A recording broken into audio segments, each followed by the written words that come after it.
everyone to our latest webinar. We are running just a couple minutes late. I'm sorry if anybody popped on here waiting for us. But I'm so excited to have my colleague and friend Rebecca here with us today to talk a little bit about advanced care planning. Rebecca is an advocate at Steadii, but she has a lot of experience personally and professionally in caregiving. But Rebecca, I'll go ahead and let you introduce yourself and give us a little bit of your background. Okay, well, thank you, Lisa. I'm really happy to be here. As Lisa mentioned, I am a caregiver advocate and I'm one of the community engagement leads at Steadii. So I have been with Steadii for almost 3 years now. But my background is in chaplaincy. I am an ordained rabbi and have worked most of my career in interfaith chaplaincy in healthcare settings. So I have seen firsthand in hospitals, hospice, long-term care, the importance of advanced care planning. And for a while, I even was an advanced directive specialist at a hospital. So my whole job was around helping people prepare and talk about advanced care planning. So this is a topic that's really important to me, and I'm excited to be able to share some of it with you. Yeah, thanks. I think this is a really important thing that everybody who finds themselves as a caregiver eventually has to kind of navigate, and it's hard to find really reliable resources, I think. So I'm going to go ahead and set up a presentation here and share my screen, and hopefully this will work well. Perfect. Cool. So I'm going to go ahead and take us through this. Rebecca, can you just kind of walk us through exactly what advanced care planning is? Yes, I can. So advanced care planning is a communicative process through which a patient's preferences regarding medical care and medical treatment are outlined if patients are expected to be unable to make such decisions on their own in the future. So this usually means we discuss the disease prognosis or various treatment options, prepare an advance directive, and appoint a surrogate to make medical decisions. But I want to break that down a little bit because it's kind of a big definition. Yeah. Advanced care planning is a communicative process. It's a conversation. So it's really about talking through options for medical treatment, but it's also about understanding what matters to an individual if they cannot articulate that themselves. Mm. So let's put it this way. Think about someone that you know very well. This could be a spouse, a child, a friend, a parent. Think about what matters most to this person. What do they value? How do they define quality of life or living well? Do you know? So the answers to these questions are part of advanced care planning, and they're about making sure that situations involving miscommunication or anxiety or stress, right, don't happen because we've prepared, we've talked about it. Yeah. Advanced care planning is the conversation, and advanced directives are the documents that come out of that conversation that Yeah. legally allow someone to make decisions on behalf of another person and outline what that individual does or does not want in terms of medical treatment or interventions. That makes sense. And I think we get into some of the practicality of the paperwork here in just a minute, but I wanted to pause here a second and go back to that question that you just asked us, like to think of somebody who we know really well and kind of get curious about whether or not we have those answers. And you've talked a little bit about this misalignment between your loved one's desired versus actual care. You provided me this statistic that kind of blew my mind a little bit. Do you want to talk a little bit more about this misalignment? Yeah, I'd be happy to. So I want to start off by sharing a story. So I once had a patient when I was working in the hospital, and he was diagnosed with primary progressive aphasia. And he was actually in the hospital for another reason. And I had come to visit during his stay, and his wife was there during one of my visits, and she talked about how she's been the primary communicator with the medical team because her husband sometimes struggles with words, and that she's really felt very overwhelmed with making decisions and trying to help her husband understand his options. Mhm. So at one point, the patient was taken to physical therapy, and I asked if she'd ever talked to her husband about his healthcare wishes and what he would want should he not be able to speak for himself. Mhm. And she said that she hadn't, that she'd always meant to, but she never did. And she Mhm. said, I feel like I know what he wants though, right? I mean, we share so many things in common. We both always laugh at the same jokes. And I told her that sharing a sense of humor was amazing, but it didn't necessarily mean that she would know what he would want in a medical crisis. And so I Sure. encouraged her to talk to him about what he might want, what Mhm. matters to him, how he would want to live out the rest of his life. So, for instance, if he needed to, would he want to go to a nursing home or assisted living facility, or is his goal to stay at home? If he Mhm. had to be intubated because he couldn't breathe on his own, would he be okay with that medical intervention? What Mhm. about CPR? If hospice was an option at some point, would he be open to that? Or would he want to be treated for his illness for as long as possible? Mhm. And these are questions that she really had never thought about, but through our conversation, realized that she had to ask them before he couldn't tell her. Sure. So, as you mentioned, there is this misalignment between desired and actual care. So, for example, although 86% of terminally ill patients in the US prefer to die at home, only 22% actually do, whereas the Mhm. majority die in hospitals, 58%. Wow. And cancer patients without advanced care plans are 7 times more likely to have mechanical ventilation and 8 times more likely to undergo resuscitation attempts at the end of life versus those who do have an advanced care plan.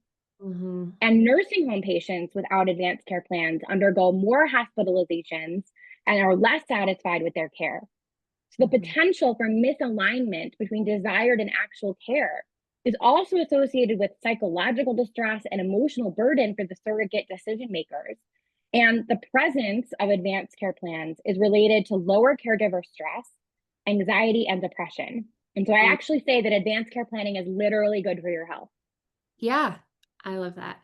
Well, and as you're talking, like, just as caregivers probably don't always think about having those conversations, or it's not fun to think about how to have those conversations. Your loved one might not have had the opportunity to think through those themselves as well. Mhm. So it's really, it sounds to me like you're saying it's also giving your loved one an opportunity to actually stop and think about what their desires are as well. Absolutely. I mean, people don't think about these things, right? Because why would we? And Right. so having the conversation, and at the end of the presentation, I'll share some resources for doing that and some websites and materials that can kind of help facilitate those types of discussions. But having the conversation allows it to be a conversation, right? To really have it be a dialogue and allow people to share what their wishes are, what they want, what they desire, and what their loved one understands and wants for them. Sure.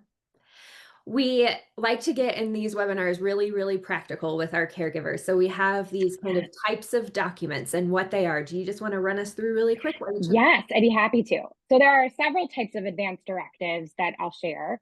These are healthcare documents, but there's also financial ones that I'll touch on briefly as well. Yep. So it's really important to note first that these documents vary by state. So while a document completed in Michigan will be valid in Minnesota, they still need to be completed in the state where the person resides. And Okay. additionally, some documents need to be notarized, others have to have multiple witnesses. So it's important to make sure that you check the document and the rules of each state. Got it. So the first one is a healthcare power of attorney. And this is a document that names another person who can make healthcare decisions for you if you were unable to make them yourself. It Mhm. also allows you on some forms to indicate whether you would want life sustaining treatment, like a ventilator or a feeding tube, should those become necessary.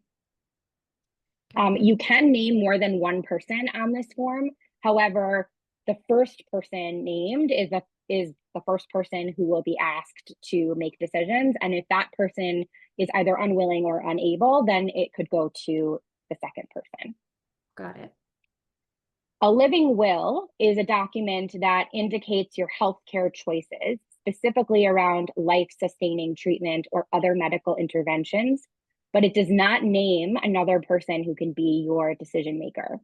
So Okay. it's sort of like an expression of your healthcare wishes, but it doesn't say who should make those decisions for you should you not be able to do that yourself. So Mhm. some people have both a healthcare power of attorney and a living will, because the living will can um, go into a little bit more detail about your wishes and some of the more specific things that you might not want or want, versus the healthcare power of attorney, which is really about naming a person to make those choices for you. Got it. And a post is a physician order for life sustaining treatment. And that's signed by a doctor, indicating whether a patient would like to be DNR, which is do not resuscitate, or DNI, which is do not intubate, which would indicate that a patient would be okay with CPR, but not intubation. And Mhm. those, as I said, are signed by physicians. And so that would need to be done with a doctor in the hospital, or in the clinic. And one of the things that I highly, highly recommend about these is, what if you do decide to go this route and you do this, um, to make a copy on, if your loved one lives at home with you, or even if they don't, if they live in a facility somewhere, make a copy on brightly colored paper and stick it on the refrigerator or somewhere very visible in the room. Because Mhm. if for some reason EMTs are called to Mhm. either your home or to the facility where your loved one lives, their first response is going to be to do CPR or to do um, other types of life-saving measures. And if that is not in alignment with the wishes of your loved one, then that's going to be a challenge. So they need to be able to see it right away, and be able to know, oh, this person has these wishes and we're going to act accordingly. Mm. That makes sense. A financial power of attorney is a document that outlines who will take over financial decisions and have access to your money should you not be able to do so yourself. Typically, this is done with an attorney, although it doesn't have to be, but it can be helpful to do it with an attorney because they can kind of walk you through some of the legalities that might be present in your state. Mm. And based on your assets and some of the other things that you have, it might just be helpful to talk to a professional about that one. Mhm. A will is a document that outlines who would be receiving which assets of yours upon death. And again, I think this one is often best done with an attorney or with somebody who does this for a living, because it can be complicated and messy. And the last thing anybody wants is for there to be challenges after you've died among your family or friends. And so it's just easier to make sure that it's very clear. Sure. So I think that doing this with an attorney, or much of this with an attorney who can kind of be that non-biased party who can sit there and walk you through this, is one really good piece of advice. But are there any other pieces of advice that you have for people when they're making the decisions about who maybe their healthcare power attorney is going to be, or who their financial power of attorney is going to be, that kind of thing? Great question. Yes. So, first of all, I want to just say that the financial power of attorney and the will are probably the two that it makes sense to do with an attorney. The Okay. rest of them, you really don't need to. You can find them online. Your state often will have them on your state website, but you can literally just Google healthcare power of attorney, and there will be a million forms you can pick from. Okay. Um, so don't let the need for an attorney stop you from doing it, Sure. because in some cases you don't need one. But one of the things I will say is that if someone names a power of attorney for healthcare or even finances, right, and outlines their wishes on the form and says exactly what they want or don't want, the power of attorney can still ultimately make the decision about what happens, even if it goes against what's written in the form. So let's say that you're writing down on the form that you do not want to be on a ventilator under any circumstances, right? And you have named somebody else to make healthcare decisions for you if you cannot make them yourself. And that person is in the hospital with you, and there's some sort of medical crisis, and they decide that that is what's best. They can do that. Even if the form says that you don't want that, legally they can do that. And so one of the things that I think is so important to keep in mind is that it's important to choose someone who will uphold your wishes for you, or that your loved one knows will uphold their wishes for them and speak for them in the way that they would want, should they not be able to do so themselves, right? So Mhm. you don't want to name your very unreliable uncle if, Yeah. he's gonna make a decision that was gonna go against what you would want. Or you don't want to name, your kid that lives overseas and is never answering their phone, if, they're not going to be reachable, right? So you really want to make sure that you're naming someone who is going to be able to make the decisions and make them the way that you would want them to be made, as if you were making them yourself. Yeah. I think that's great advice. Let's talk about um, some of these myths of advanced Yeah. care planning, a lot of barriers to advanced care planning, maybe. Do you want to run through some of these for us? Yes, I'd be happy to. So, the first myth and the thing that I hear a lot is, I'm not dying, I don't need to do this. Or my loved one's not dying, I don't need to do this. And what I would say to that is that these documents are not just for those who are critically ill. In fact, the idea is that you do them before you're critically ill. So everyone should have a document that outlines their wishes if they cannot speak for themselves. Life is really unpredictable. As caregivers, we know that, right? We are constantly having to pivot, to adjust, to figure out what we're doing from one day to the next, and we never know when we might need it. Mhm. The second myth is that you can only name certain people as your healthcare power of attorney. And that's actually not true. You can name whoever you want. They don't have to be related to you. Yeah. A funny story that I often share in this case is that I once had a patient in the hospital who called me to his room, and he said, I know you're clergy and I need you to do a quick wedding for me and my girlfriend. And I said, well, you're going to be discharged the next day and you're not critically ill. So why are you asking to get married like in the hospital? This isn't exactly a romantic location. And, what's the deal with this quickie wedding that you want? And he said, well, I want to name my girlfriend as my power of attorney for healthcare. So I need to marry her first. And I said, well, actually, you don't. You don't need to marry her in order to name her as your healthcare power of attorney. You can name whoever you want, and it doesn't have to be someone related to you through blood or marriage. And his response was, oh, phew, I really didn't want to marry her anyway.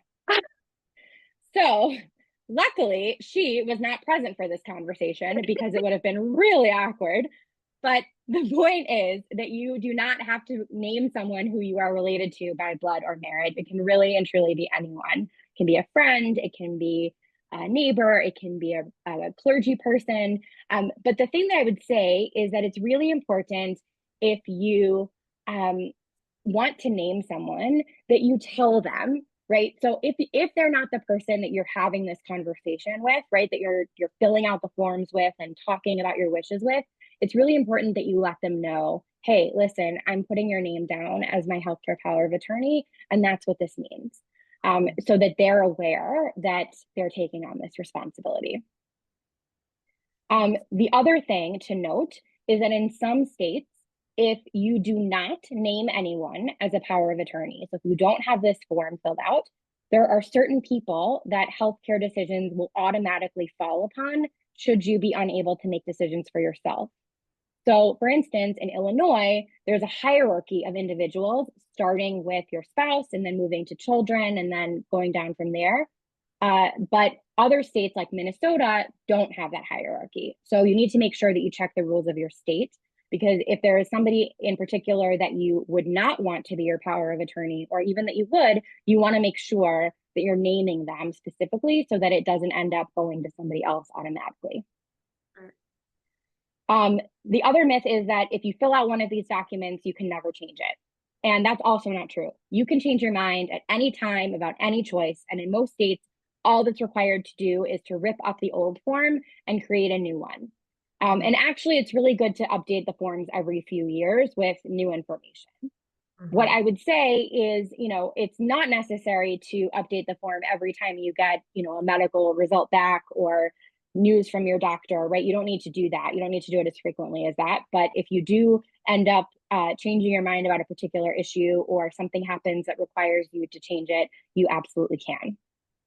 Got it. Um, the myth number 4 is that it's too expensive. And in most cases, it's really free to do. You go online, you fill out the form. Some states require notarization, which might have a fee associated with it, but it's usually pretty minimal. And that's it. So it doesn't cost, an arm and a leg. And even for the ones that I recommend doing with an attorney, there are some attorneys that will do this pro bono. There are some attorneys that will do it on a sliding scale. So it doesn't necessarily have to be, a huge expense. Mm. And myth number 5 is that it's too hard to talk about. And as I've mentioned earlier, and we'll continue to talk about, it is hard, right? It is really hard. These conversations are not easy, and I don't want to minimize that, but it's not impossible. Mhm. And I will share some resources later that will help with some of these difficult conversations. No, I appreciate that. We do have a couple of questions in the chat coming through about where to get the forms and that kind of thing. And I just want to let everyone know that after this webinar, we will follow up through email with a list of examples or suggestions on where to find these forms and which ones Rebecca suggests doing on your own versus with an attorney and that kind of thing. So that will be in the follow-up email. Good question. All Yeah. right. Yeah, let's go ahead. So we talked about the myths of advanced care planning. There's some more psychological and just pragmatic, practical reasons or barriers to advanced care planning. Do you wanna walk through some? Yeah, absolutely. So as I mentioned, right, these are hard conversations, and I don't want to sugarcoat that, right? This is hard, and I want to be cognizant that there are barriers that exist, and Mhm. that's why not everyone has them completed, right? If it was super easy, then everyone would just do it. So one of the challenges is that people simply don't want to talk about death or dying or becoming critically ill. And that is in direct contradiction with advanced care planning, right? Because if we don't talk about it, then we can't plan for it. Um, the other challenge is that people are less likely to complete advanced care planning or advanced care planning documents if they don't understand their purpose, or if their health literacy is lower, or if they think that the documents might take too much time or cost too much money.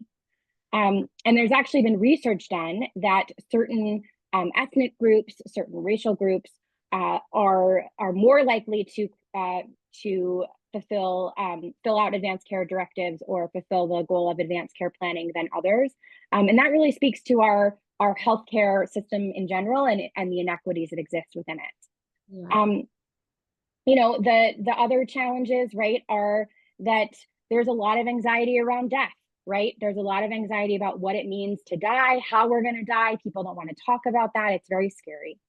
There's a Mhm. fear of permanence, right? There's a fear that once you fill out this form, then that's it forever, right? And as I talked about, that's not true, and it can be helpful to make sure that people understand that.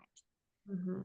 Um, and then I think in general, there's just this sort of minimal faith in the healthcare system, and I think again that speaks to a lot of the inequities that exist in our healthcare system and a lot of the challenges that people face. People don't have faith that their doctors will listen to them. They don't have faith that they're going to be treated fairly, and so they don't feel like it's necessary to state their wishes because who cares? They're not going to be listened to anyway. And I Yeah. guess what I would say to that is I 100% recognize that there are marginalized groups in our society that do not get equal access to healthcare. And that is just a fact. And it is a horrible fact, and it's not fair. And it's completely ridiculous that that exists in this country, but it's true.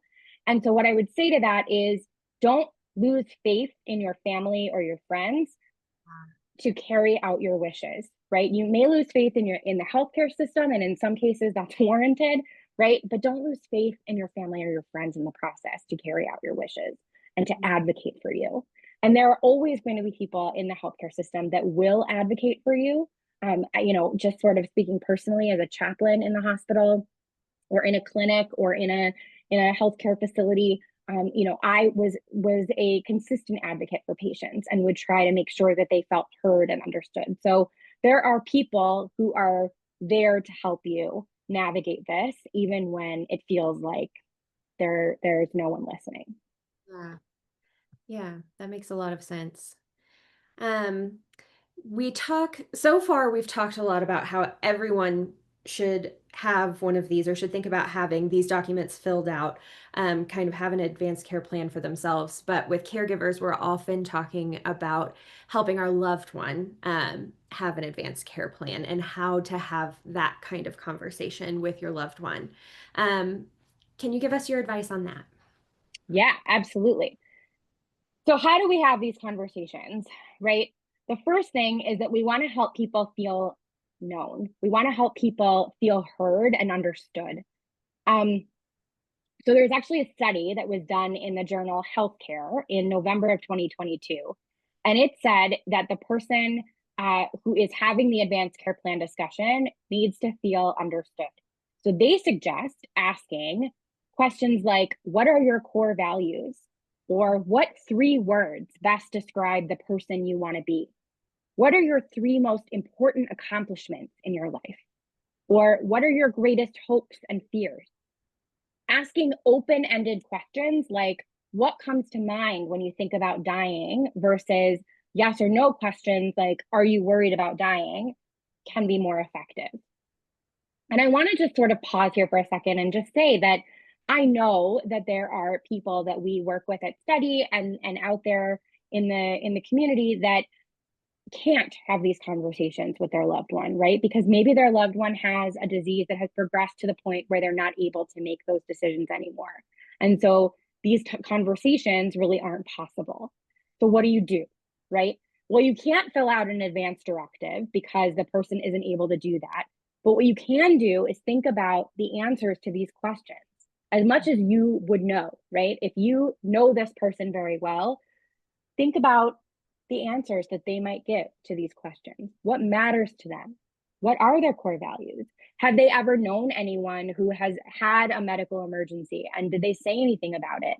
Did they ever share with you what they would want in a crisis? And kind of being able to sort of put yourself in your loved one's shoes a little bit can be a helpful strategy in ultimately making decisions. And what I often say to people too, and I've been in situations where loved ones have had to make snap decisions about healthcare, and it's been incredibly overwhelming and scary. And there's often this sense that we don't want to make the wrong choice, right? We don't want to make the wrong decision. And what I often say to families is, if you are making a decision about for your loved one that is based in their values or your understanding of their values, that is rooted in a desire to lift them up and give them dignity, and if it is rooted in love and compassion for them, then it can't be wrong. Yeah. And so if we frame it that way, sometimes it can sort of take some of the pressure off of us to get it right, because there isn't right? It just isn't a right. There's just choices, and we make the best choice that we can based on the information that we have. So if you can't have these types of conversations, then that's okay, right? Then what we can do is think about, well, what do I know about this person? What do I understand about them? Who in their family has had healthcare issues before? And what do I remember about what they experienced and how my loved one reacted, right? So it's a little bit of kind of putting some puzzle pieces together and figuring out how to create a full picture, but it is possible. So I just wanted to sort of name that I recognize that not everyone can have these conversations, and there are strategies for doing that even then. Um, if you are able to have these conversations, though, it can also be really helpful to pay attention to what I call key domains. So there's a book actually out there, and I can share it in the chat in a few minutes, but it's called Advanced Care Planning: Communicating About Matters of Life and Death.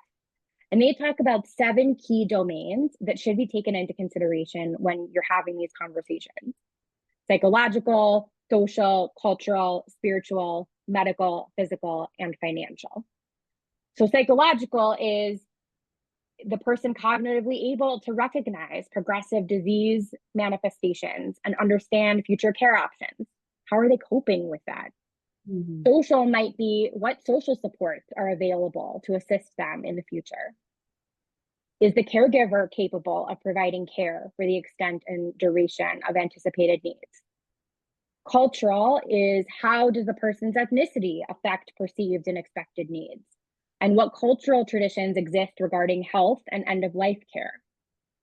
Spiritual includes, is the person aware of future care desires and values? And how does the person view needs in the broader context of his or her life?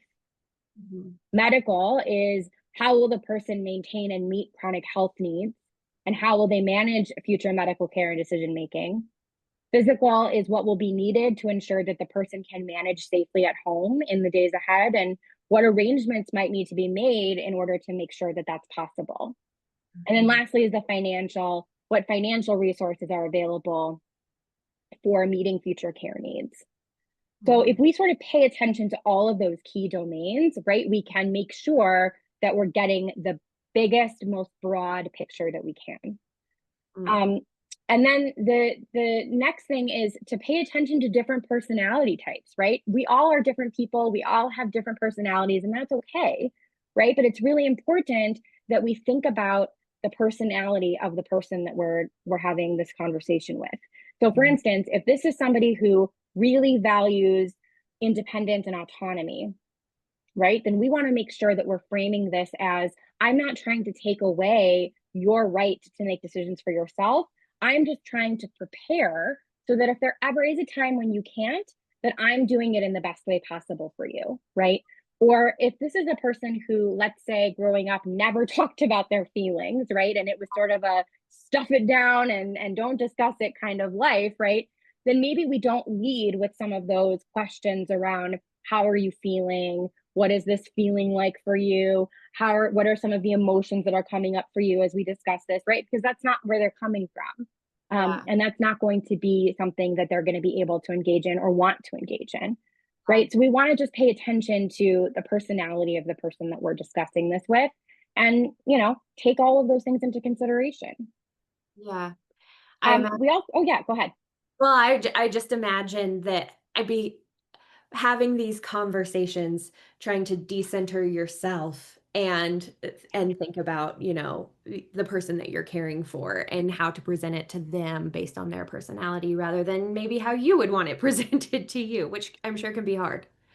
Yes, absolutely. And you're right. There is a sense of needing to decenter yourself in the conversation, right? So it's not about, what do I want for my loved one? It's, what would my loved one want? And I think sometimes that can be really challenging to think about, right? Because we are always centering ourselves, right? That's just human nature. But in these kinds of situations, right, even if I would want something very different than what my loved one wants, right? It is important for me to uphold what my loved one wants, right? Because I am essentially acting as they would and Mm. not as I would, right? And so we have to really kind of take ourselves a little bit out of the equation. Now, one of the things I would say about that, though, is that we also want to pay attention to how we feel about the decisions that our loved one is making. And if we don't feel like we could carry those out, then it's really important to say that, right?